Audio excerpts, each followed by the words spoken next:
What's going on, guys? Welcome back. Today we're going to be talking about my Lake Malawi cichlid tank that I've got in my media wall in the house.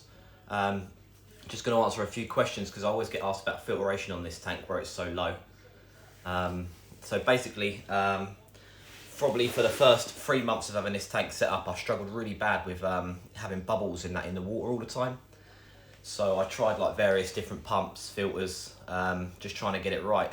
But it turned out that like the FX6s and the oase Biomasters, because they're majority sort of like gravity fed, where the pumps were the same level as the tank, it was really hard to get the water to come back through without drawing in air.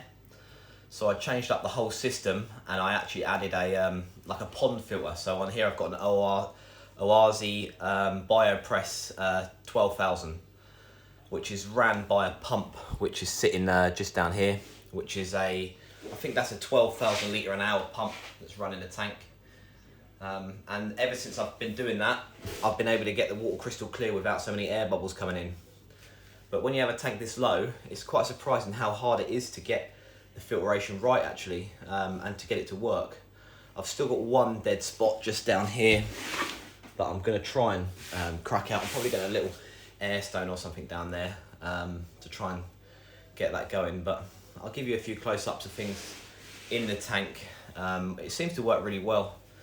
I know you get a lot of I've had some comments in the past about the rocks I've used, the substrate I've used, people telling me it's wrong. You know, the majority of people telling me that it's the best thing for it to keep the high pH, to stabilise it actually, as obviously Malawi is like a really high pH. So far I've had about 4 scapes in this tank, and this is the one that works the best by miles. This tank's really stable, we've got a high pH. So the substrate we're using in here is it's called Malawi mix, but it's aragonite sand.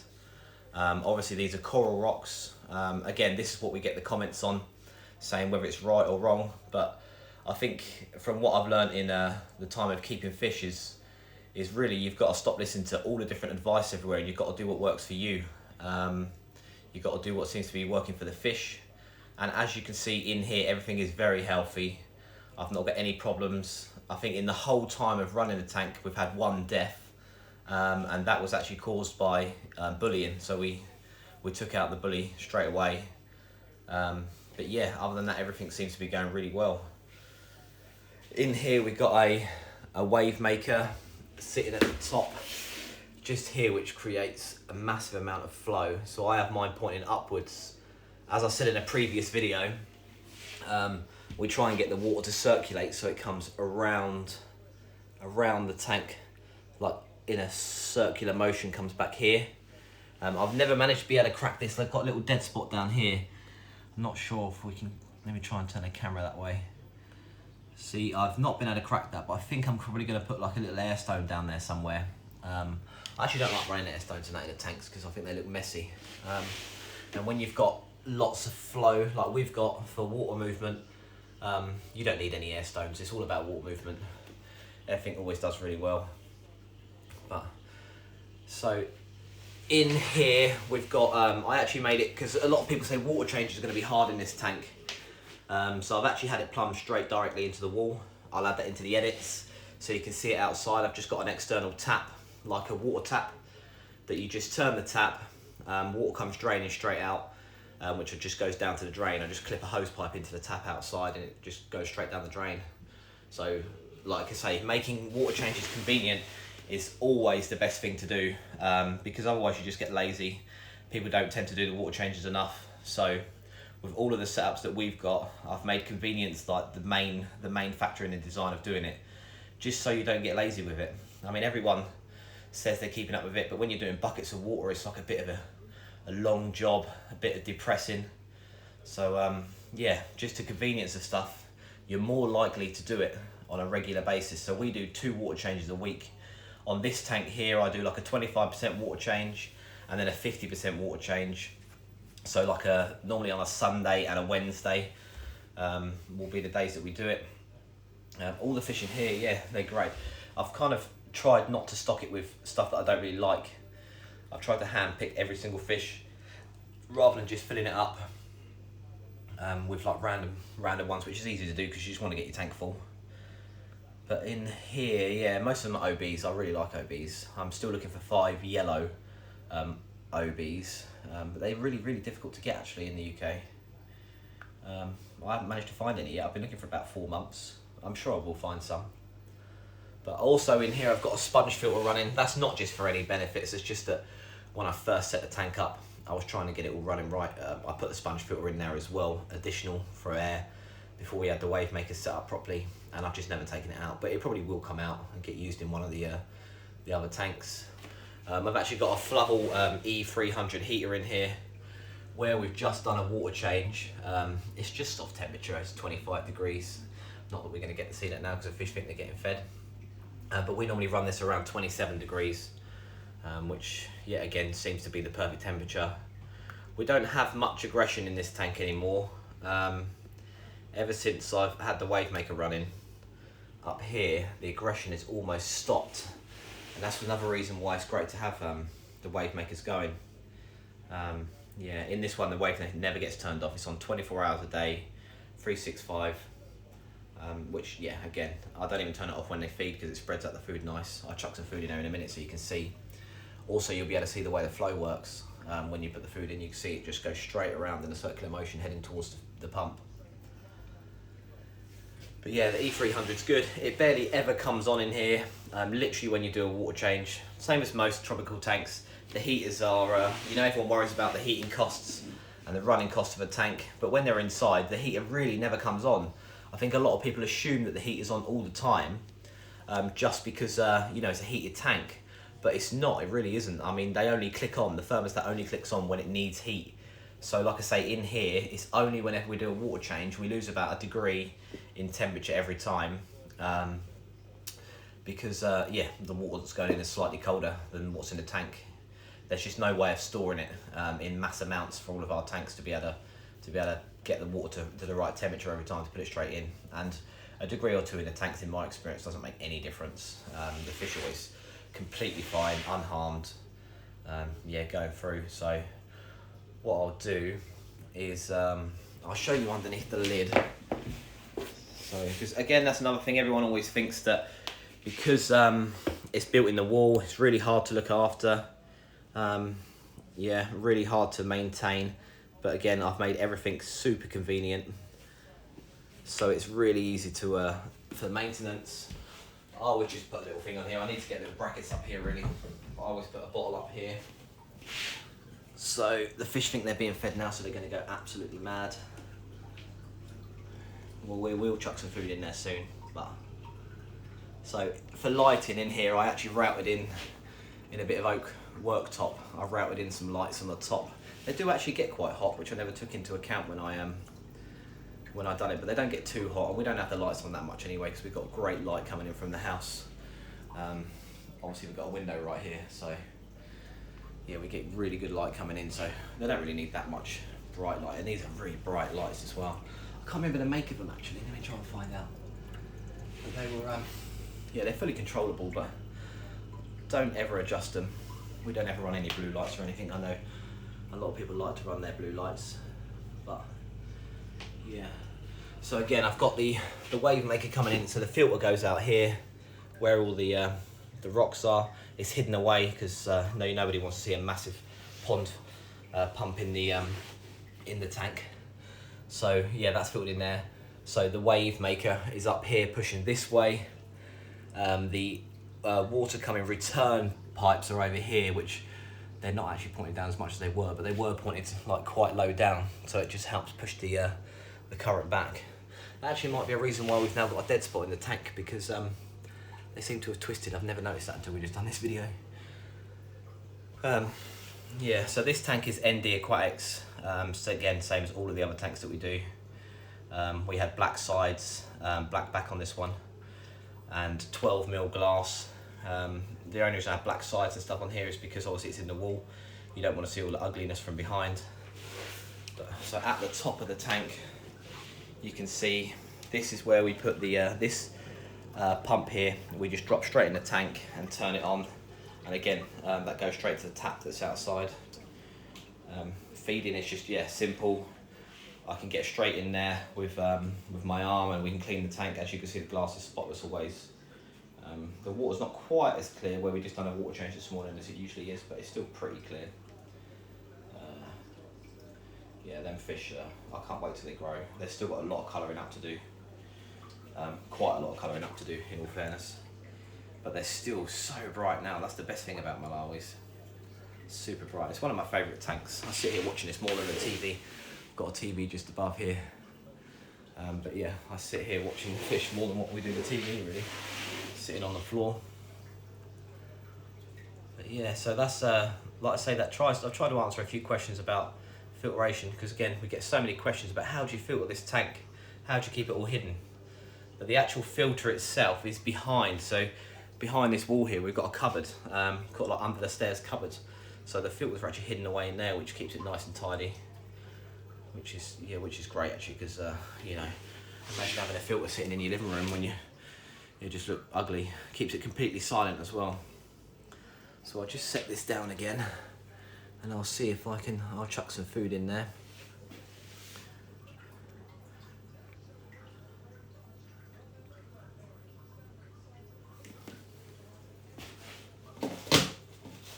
So the food that I use is always just like a mix of all different pellets. I've got bug bites in there. I've got small pellets, big pellets. Most of them are sinking, because obviously, like the clown loaches, that's the only thing we've got in here other than the Malawis. They like to just kind of go around the tank afterwards and get all like the little bits and bobs and what's ever left over. So let's make the water a little bit dirty now, shall we? Chucking some food in. Absolutely love being fed these fish. I think I'll probably move this camera over here just so you can see a little bit more, because they always get fed the same side. So if I put this here, okay, here we go. I tend to feed them I actually normally just feed them when I come past in small amounts rather than just chucking a load of food in there, because I find that these are more messy than any other fish that we keep. So all the big fish that we keep, like the predator fish, they don't seem to be anywhere near as messy as what these guys are. So we kind of just drip feed them bit by bit, otherwise the tank goes absolutely messy. I think I dropped a bit too much in there actually, but they'll get every single last bit of that around the tank. Yeah, now the tank's going to be a little bit dirty, but it'll be fine.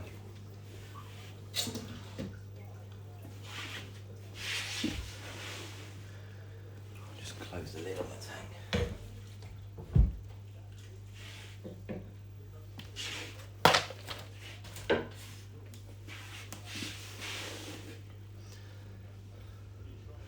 I think if you've seen a lot of our other videos, you'll see that in every single tank that I've got, we actually run pond filters and pond pumps rather than like the conventional FX6s.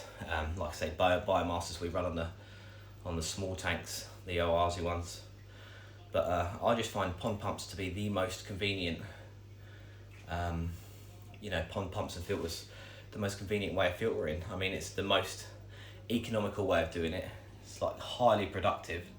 Your flow rate is just, you can get huge flow rate from them. So, and obviously most of our fish, they like flow. The best way, like, you know, these are just being fed, and if you look at the substrate, it is absolutely, you know, it's really clear. There's obviously some food floating around still, but don't struggle at all with, you know, like vacuuming and stuff. You don't ever have to come in here and vac really, kind of ever.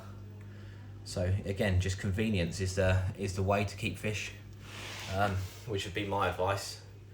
Make everything as convenient as you can, and yeah, your fish are more likely to thrive, because you're going to have a lot more interest in trying to look after them. Like running around with buckets and siphons and hoses and stuff, it's just really hard work, and I know that just from the small tanks that we've got outside in the fish room. But yeah, I love this, absolutely love this tank. I cannot wait until a lot of these fish properly colour up. So everyone always asks about Tank Boss, although the biggest one down there in the back corner actually is fairly new. He's Platinum OB, by far the biggest one in the tank. But to be honest, I think the Tank Boss in here are these little dolphins. I mean, they're so aggressive compared to all the other fish. They're always chasing stuff around, and they're actually the smallest ones in here. So there's one down here in that dirty spot. They've grown loads. One eating there. They've got a rusty pleco in here as well. He actually doesn't seem to grow that fast. I was expecting him to grow a lot faster than what he is. But he's, yeah, he's still a really cool fish. But to be honest, he's the only pleco we have in any tank. This also runs a UV actually. I forgot to mention this tank runs a UV. I think that helps quite a lot in keeping the water clarity.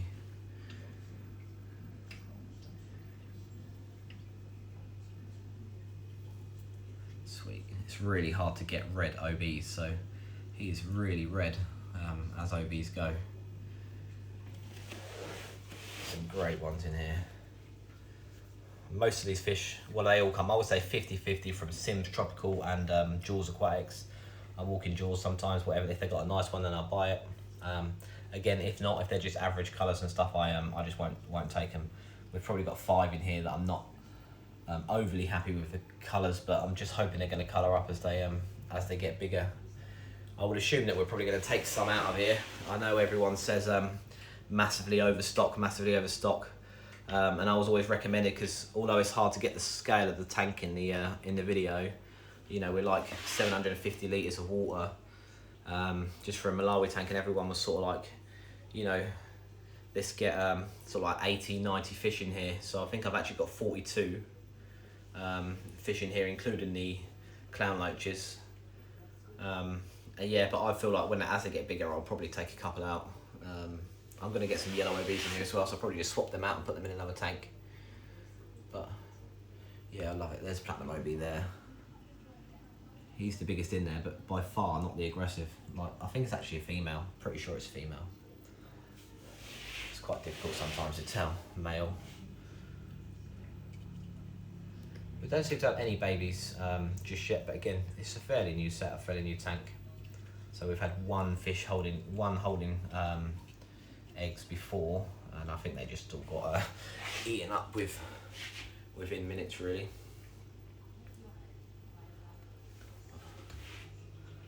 Get a few more close-ups in here. Yeah, like I said at the beginning of the video, you know, you get so many different answers to questions when you're asking on like Facebook and on Google and the fish forums, and you know, you ask all different like scapes and stuff, and everyone will tell you something different, and everyone will tell you something's wrong.